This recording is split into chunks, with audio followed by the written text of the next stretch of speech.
Hey guys, welcome back to the channel. This is Lisa, and today we're going to show you how we get water from up here, which is by the carport, all the way down by the pheasants and the meat bird pen. Come on along.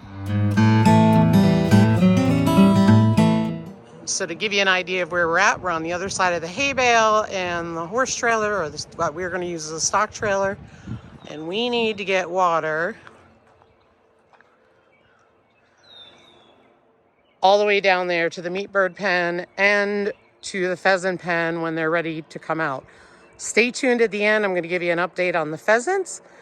But for now, let me show you the setup that we've got going on. Here's the IBC tote that we got at the auction about a month or so ago.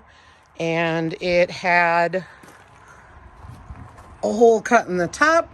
So we've covered it with a conveyor belt to keep it clean and put fittings on it, and we've got a cord to support the fittings because it's pretty long, and then we've got a hose that goes all the way down, and then you'll see it turns blue, and it goes all the way down to the meat bird pen. So why do this? Well, might as well use gravity, because we were doing buckets in the buggy, and in the back of the buggy or in the front of the buggy, the buckets are always spilling. And I get down there, I've got much less water than I started with. And when the pheasants go down there, we're definitely going to need a good supply of water. So we did this. The cool part about it is that it cost us $60 for the tote. And we took it to the car wash and pressure washed it, and also rinsed it with vinegar to disinfect it, give it a look over, and then spent $60 on the fittings. And you can see here we have room for another hose. So when I need to use it, all I need to do is flip this switch like that, and when I'm done, flip it back, and that way we have access for the two hoses. So there's the tank up there. And we got water down here. Let me take care of their water and we'll be right back. So we have a drilled well, and we use that all winter long. We share our well with our neighbor, and we've never had any issues whatsoever with water running out or anything like that. But we also want to be kind to the well and kind to our neighbor. So in the summertime, because we don't have to worry about freezing, what we're doing is going into town and purchasing water. So it used to be 25 cents for 25 gallons. Now it's 50 cents for 25 gallons.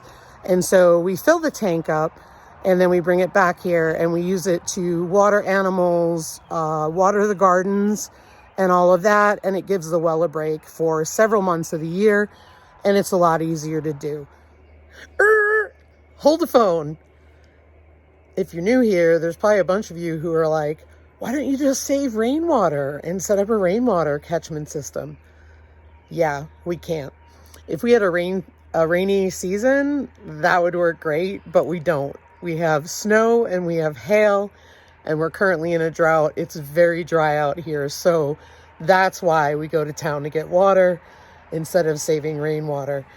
I think it rained yesterday, and we got 1 centimeter of rain. So if that gives you an idea. Now back to the video. So let me show you how we get the water from town, and let me show you how we get it to that tank I just showed you. So here's the tote that we have been using for the animals and for the garden. And so we had this tank, and this one's in really great shape. It's complete. It's got the cap on it and everything like that. And it had the fittings on it already, which made life easier. So we leave this strapped into the truck, and Ryan will go into town. He will fill this up, and then he will bring it back here. We will attach a hose. Usually the truck is facing the other way, but we had to move it because of hail. So we put the front end of the truck in. But what we'll do is hook up the hose and transfer it from this tank to the other tank.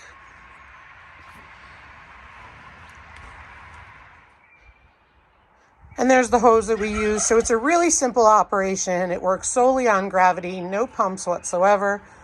We do have a pump for the tank that was on the back of the truck, and that was because we didn't have enough. We were actually downhill, so we use that when we're trying to do the garden. But the cool part about this is we're getting water way down there and not having to worry about any electricity whatsoever.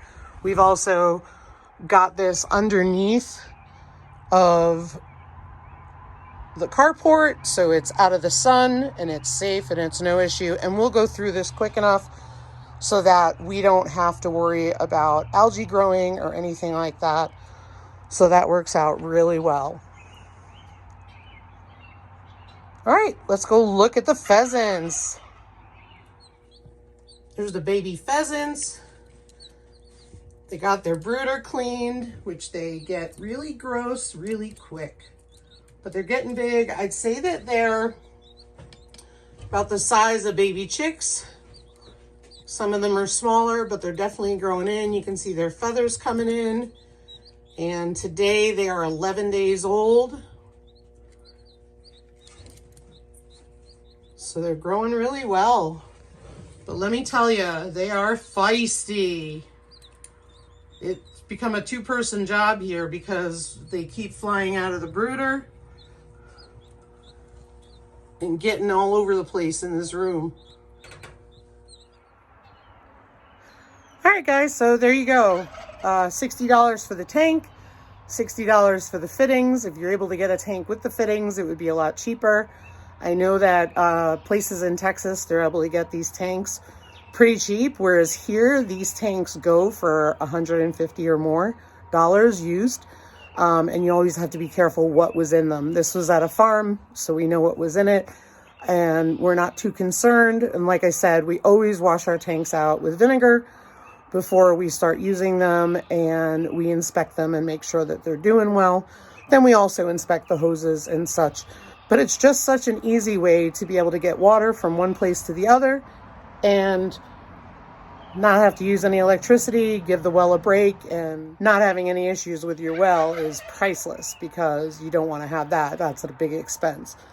But like I said, luckily we've not had any issues. We just want to be kind to it because we do use a lot more water than my neighbor because he doesn't have animals and he lives by himself. So just want to be respectful. So that works out good. Well, I hope this helped you guys. Hope it gives you a good idea for an easy gravity-fed water. And thanks for watching, guys. Take care.